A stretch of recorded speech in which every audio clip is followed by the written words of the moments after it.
Hi, I'm Mike from Family Handyman, and today we're talking water heaters.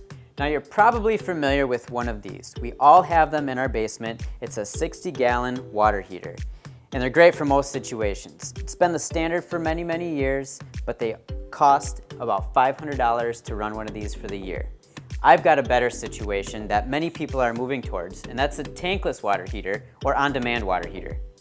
Now this tankless water heater uses about 30 to 50% less energy than a standard tanked water heater, which will save an average family about $100 for the year.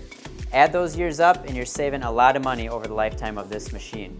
Now there's some disadvantages as well, particularly the upfront costs. The unit itself will be more expensive, and it'll be more expensive to have it installed by a professional.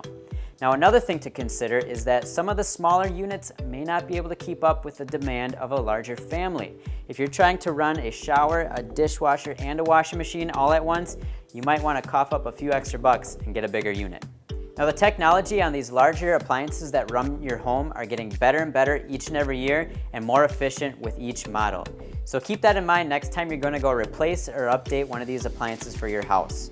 For more information or if you have questions on home improvement, head to familyhandyman.com.